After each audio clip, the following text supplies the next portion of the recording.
Voilà, je vous le disais dans le sommaire de l'émission, on va parler de littérature aujourd'hui avec notre invité Jean Lemaître qui est là au bout de la table de Gimmick. Bonjour Jean. Bonjour. Merci d'être venu sur le plateau de l'émission. Merci de vous être libéré aussi. Vous êtes professeur à l'IEX, donc professeur de journalisme. Exactement, c'est quoi l'intitulé ?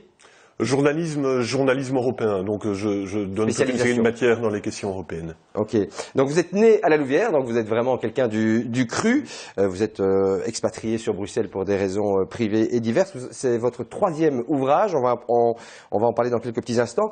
Première chose, on demande à l'invité de l'émission d'apporter un petit objet que vous nous avez amené, le petit livre rouge des écoliers et lycéens. Expliquez-nous un petit peu. Ah ben ça c'est un sacré livre qui nous a beaucoup inspiré.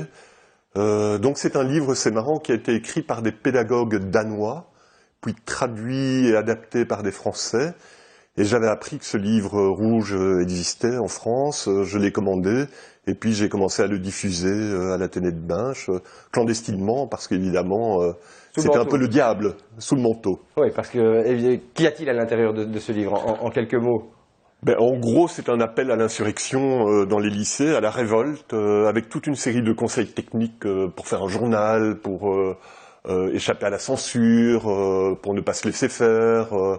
Et puis, c'est agrémenté de quelques conseils en matière de sexualité qui nous touchaient pas mal, je dois dire aussi. Donc voilà, on liait les deux. Qui vous parlait beaucoup à l'époque. À l'époque, ça nous parlait beaucoup, toujours aujourd'hui d'ailleurs. Mais bon, j'imagine, mais c'était une époque particulière, oui. Justement, qui est un peu le cadre de votre. Mais on était finalement 2 ans après mai 68 en France. Je pense qu'en Belgique, il s'est pas passé grand-chose en mai 68, mais le vent de la révolte est arrivé avec 2 ou 3 ans de retard.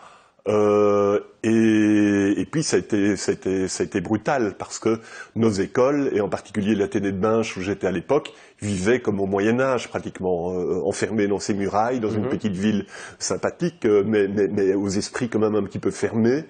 Et donc tout d'un coup, que des élèves commencent à contester l'ordre établi, ça a créé un vent de panique à l'Athénée. Voilà, donc c'est le propos de votre livre, La révolte des Gilles de Binche. Donc un titre provocateur, évidemment qui est parfaitement en lien avec cette époque-là. Absolument. Les Gilles de Binche, c'est nous, c'est les écoliers, hein, c'est une métaphore. D'accord. Alors, on ne peut pas passer à côté. Le dessin de cette couverture, tout aussi provocateur aussi. On est vraiment dans l'impertinence. Ça me rappelle un petit peu quelque chose de... Vous l'avez choisi comment, ce dessin ? Par amitié d'abord avec Serge Poliart, dont j'ai fait la découverte, la connaissance, via un ami commun. Et bon, on reconnaît tout de suite, hein ? On reconnaît tout de suite le style. Tout de suite. J'ai adoré Serge Poliart. J'ai trouvé qu'il est d'une gentillesse incroyable. Et donc, je l'avais interviewé aussi parce qu'il m'a expliqué comment il a commencé à travailler très jeune à Keramis. Et ça m'avait beaucoup ému ce qu'il a raconté. Et je n'en parle pas dans le livre, mais ça m'a un petit peu inspiré. Et puis, il y a quelques mois, quand il était question de l'éditer, je lui ai téléphoné. Tout de suite, il a accepté de faire le dessin pour la couverture. Je le remercie vraiment beaucoup. Il illustre en tous les cas, il colle très très bien, je trouve, au contexte et à l'intrigue. Venons-y même à l'intrigue, le propos. Donc, 40 ans après votre réto, donc les élèves se retrouvent 40 ans plus tard pour se souvenir d'une époque assez particulière, post-68 où il y avait vraiment la contestation dans l'air. Oui, je ne dis pas qu'on était majoritaire, mais ceux qui contestaient avaient une forme de popularité. Et oui, c'est une époque particulière qu'on revit, qu'on revoit avec un peu de nostalgie, c'est-à-dire on pensait en fait, bon c'est le propre de l'adolescence vous allez me dire, mais on pensait vraiment que tout était possible. 16-17 ans donc 15-16-17 ans, que tout était possible et que bon, il y avait un vieux monde à abattre et qu'on pouvait recréer. Donc le fait effectivement qu'on se revoit 40 ans plus tard, qu'on se rende compte que finalement on n'a pas tellement changé. Le fond est toujours là. Le fond est toujours là, ce qui est pas mal et ce qui permet à l'amitié justement d'être très solide et de revivre pleinement. Mais l'époque a quand même beaucoup changé aujourd'hui. Il y avait pour ainsi dire pas de chômage. C'est vrai qu'à l'Athénée on était un peu privilégiés. Moi-même j'ignorais, pour vous donner un signe de mon immense naïveté, venant d'un milieu plutôt aisé, petit bourgeois, j'ignorais qu'il y avait des écoles professionnelles et techniques. Il a fallu que j'aille en camp de vacances avec les MJT, les mutualités des jeunes travailleurs socialistes, pour que je me rende compte qu'il y a des jeunes qui avaient 14 ans, 15 ans comme moi, et qui travaillait déjà en usine. Je ne le savais pas. Du tout la même chose que vous, la même réalité. Oui. Mais il n'y avait pas de chômage, et donc on n'était pas tellement préoccupé par la dimension économique des choses, et on osait peut-être pas mal, quoi. Voilà. Époque exaltante, j'imagine, philosophiquement, intellectuellement parlant, quand on a 16-17. Oui, parce qu'on était ouvert à des idées, même si on s'est beaucoup révolté contre certains de nos professeurs, parfois avec excès. Mais c'était quand même je le dis tout bas, c'était quand même des bons profs, et certains étaient assez ouverts à toutes sortes d'idées. Je pense surtout quand j'ai quitté l'Athénée de Binche parce que j'ai été exclu de l'Athénée de Binche pour venir à l'Athénée provinciale de la Louvière. Pas bien ça, monsieur le maître. Non, pas bien. Mais je pense que, comme disait Camus, je me révolte donc je suis, et que bon, voilà, c'est un passage bénéfique. Je dois pas dire que j'en étais heureux, j'en ai pas mal souffert, mais bon, j'ai assumé pleinement ce changement. Et c'est vrai qu'en arrivant à la Louvière, je suis tombé dans un contexte tout à fait différent. Ah oui, tout à fait. Beaucoup plus grande ouverture de la part des professeurs. À quelques kilomètres pourtant entre Binche et la Louvière. 8 kilomètres ou 9 kilomètres, si je me trompe pas. Donc ce livre parle d'une révolte donc véritablement par rapport à cette époque-là, où étudiant, vous aviez même imaginé, vous n'êtes jamais passé à l'acte, faire sauter carrément la télé de Binche, c'est ça? Oui, à un moment donné, c'est vrai. Bon, je vous rassure tout de suite, on n'avait pas du tout le profil de terroriste, mais c'est vrai qu'à un moment donné, on s'est dit, tiens, comment est-ce qu'on pourrait réveiller cette masse silencieuse qui ne dit rien, qui est exploitée, qui ne se révolte pas, qui ne lutte pas. Eh bien, il faut un acte pour provoquer la bourgeoisie, lui révéler le vrai visage policier. Et c'est une idée, quand j'y repense maintenant, qui est terrible, donc je la rejette tout à fait. On a vite abandonné le projet, bien sûr, on ne l'a pas du tout mis en action, très vite. Et en 1970-71, si je ne me trompe pas, ça a été un événement qui nous a beaucoup marqué. C'est l'arrivée au pouvoir d'Allende au Chili par une élection démocratique, par un front populaire.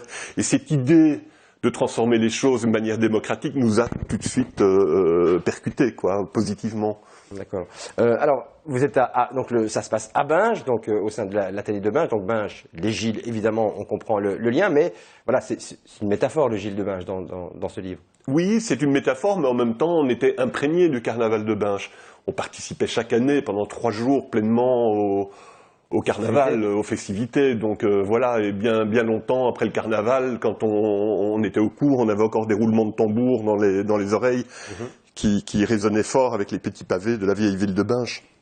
Alors précisément, contre quoi s'insurgeaient exactement les étudiants de l'époque? L'ordre établi bien entendu, mais plus précisément, il y avait l'autoritarisme des professeurs, un autoritarisme qui parfois se camouflait derrière un paternalisme condescendant de certains professeurs qui nous laissaient une toute petite marge de liberté, mais vraiment dont il définissait le cadre. Ouais. On a lancé un journal, donc c'est le fait de faire un journal dont on ne soumettait pas les articles à une censure préalable a été vécu par le préfet, par les gardiens de l'ordre, les éducateurs et les professeurs comme une véritable provocation. Alors qu'aujourd'hui, les professeurs pleureraient pour que les étudiants, leurs élèves, les lycéens, fassent un journal, et en plus sans faute d'orthographe, donc ça on en est très fiers. Et on se battait aussi pour la mixité, là c'était vraiment c'est vrai qu'à l'époque, voilà, les filles et les garçons étaient séparés. Tout à fait, mais séparés hypocritement à l'Athénée de Binche, c'est-à-dire les cours étaient mixtes, mais les filles n'avaient pas le droit de s'asseoir au même banc que les élèves, au réfectoire c'était séparé, et dans la cour de récréation c'était séparé. Nous, on trouvait ça mais indigne, quoi. C'était comme l'apartheid en Afrique du Sud, en moins torturant, moins violent, mais ça nous paraissait aussi indigne que l'apartheid entre les Blancs et les Noirs, plutôt à l'égard des Noirs en Afrique du Sud. Donc, livre de souvenirs donc d'une époque, voilà, d'un contexte assez particulier, donc autobiographique. Finalement. Très largement autobiographique, mais en même temps romancé. C'est ça. Vous avez grossi quand même. Donc vous avez changé les noms des protagonistes déjà. Bien entendu. Et puis ça passe par le filtre de la subjectivité. Ce qui est intéressant, c'est que il y a 2 ans, j'avais déjà écrit 2 livres. Et quand on se rencontre chaque année avec nos anciens potes là du journal L'Alambic et qui étions tous passés en conseil de discipline à l'Athénée de Binche, je leur ai montré le manuscrit. J'ai dit si vous n'aimez pas, si je n'ai pas respecté, je veux dire, non pas une vérité, mais une réalité commune, je le mets à la poubelle, je ne l'édite pas. Donc ça, pour moi, ça a été le plus dur. Ok. Alors, dernière chose, parce qu'on est déjà pris par le temps pour en parler encore longtemps. Si on transposait ceci à notre époque d'aujourd'hui, je pense que vous auriez passé un sale quart d'heure et peut-être que toute la bande aurait été derrière les barreaux, allez savoir. Ça aurait été perçu différemment, en tous les cas, alors qu'on dit que 40 ans plus tard, on a évolué. Pas forcément dans le bon sens. Oui, d'accord avec vous, on n'a pas évolué dans le bon sens, mais je pense pas que... Je pense pas qu'on aurait été... Non, au contraire. Je pense que dans pas mal de lycées, d'écoles techniques ou professionnelles, avoir des élèves, parce qu'on était des bons élèves en fait, on était extrêmement révoltés, mais on était respectueux, on était argumentés. Mais comme on diffusait des idées qui étaient contraires à la pensée unique, on était perçus comme terriblement arrogants, impertinents, perturbateurs. Mais en réalité, on était très sages parce qu'on se battait surtout sur des idées et par l'action collective. Or aujourd'hui, on vit dans un monde où chacun est dans sa bulle, où on est totalement individualisé, où on communique beaucoup moins. Et nous, on était gourmands d'idées, d'avis, de connaissances.